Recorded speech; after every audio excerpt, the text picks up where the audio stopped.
So the other day, my dad and I were watching the Oscars on TV because there was nothing else on. That partial standing ovation. And welcome to the 96th Oscars, everybody. Look at these beautiful human actors.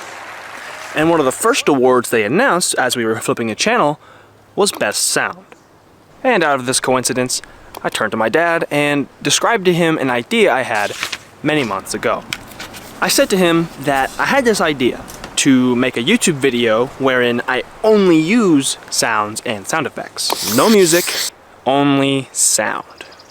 My challenge in making this particular video would be that I need to drive home a narrative and maintain pacing without the assistance of a music track.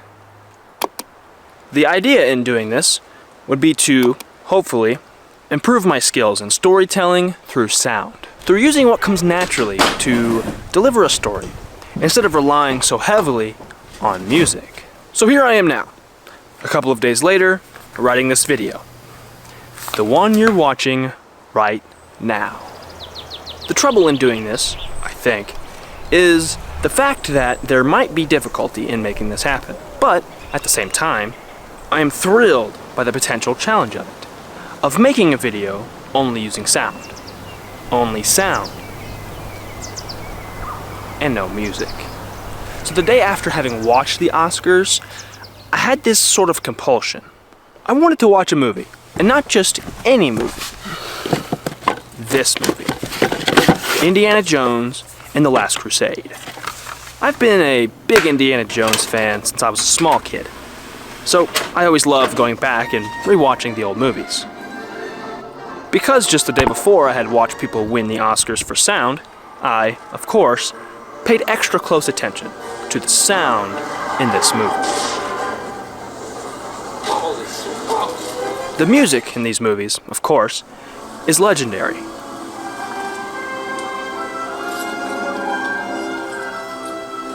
John Williams never fails to captivate an audience with his score. But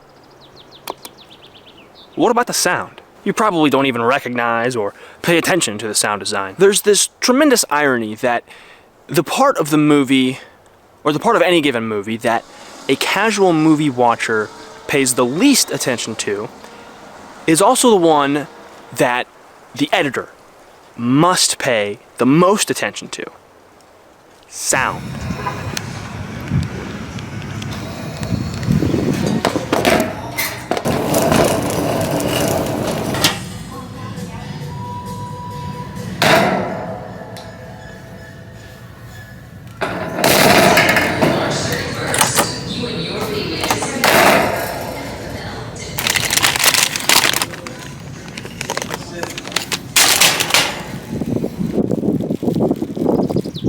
Okay, why is this so? Why does the casual watcher take the sound for granted, while the artist slaves over it, night and day?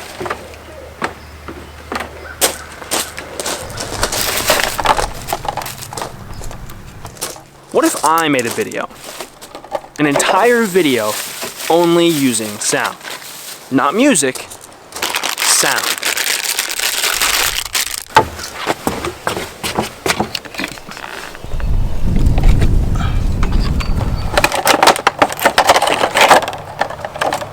What is the purpose of sound? To know where we are? To know what's going on around us? To tell stories that the eye can't see.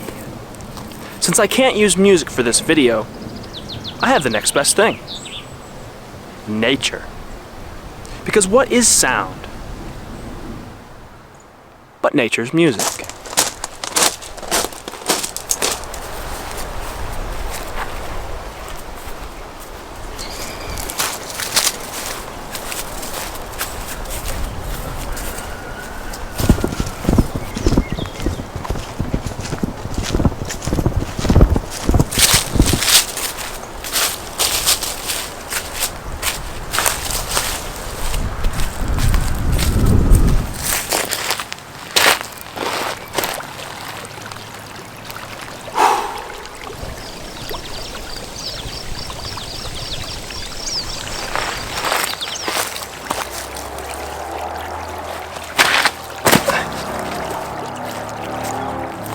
When we are present, what do we hear?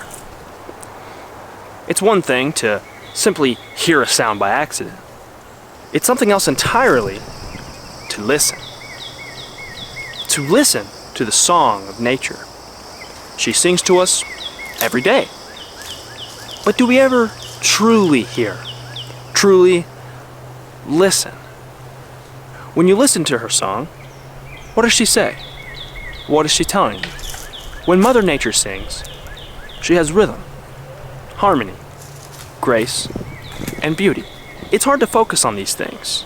The beauty, the grace, the harmony. It makes it challenging when, much louder, we hear noise, ruckus, that rooster. That damn rooster. In a test of presence, I go outside. I go outside to sit and to listen. I bring my pocket notebook with me to write down everything that I can hear. You hear that? You can only hear that when you listen. Otherwise, it gets taken for granted. Listen to the song of the birds. Listen to how they sing. It is beautiful. There is beauty in it. How do we hear these things if we do not listen? As I sit out in nature and listen to the sound she makes, I begin to feel something. I can close my eyes and know exactly where I am and what's happening around me.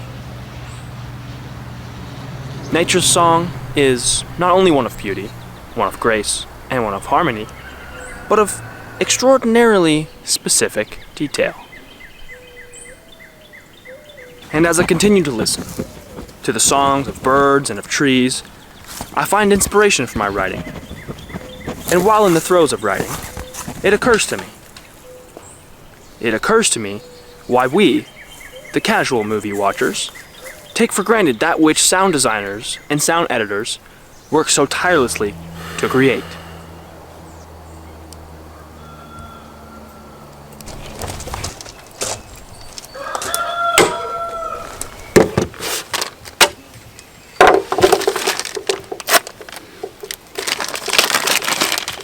I stole the idea for this build from a Van Neistat video. If you truly want something, then make your version of that thing out of whatever you have at your disposal. In his video, he built an Oscar shrine for his friend who was nominated for an Oscar. I thought it was cool and related to this story, so sue me. The reason we as casual movie watchers take sound design and sound editing for granted is because we're supposed to. Every sound we hear, in life or the movies, is all a part of our environment. If you walked outside and heard nothing but the thoughts in your head, something would seem off. But when everything is normal and the birds and the trees greet you with their song, we look the other way. The same goes in the movies. Good sound design and good sound editing brings us closer to the film. With these things, we don't simply watch. We are there. This is why we take it for granted. We take it for granted because we do it in our real life environment. It's only when we stop and we listen. It's only when we stop and when we listen that we are able to truly appreciate nature's song. And it is that very appreciation that, in the year 1990, presented the Oscar for Best Sound Editing to Ben Burtt and Richard Hims for their work on Indiana Jones and the Last Crusade. And the Oscar for Best Achievement in Sound Effects Editing goes to Ben Burtt and Richard Hims for Indiana Jones and the Last Crusade.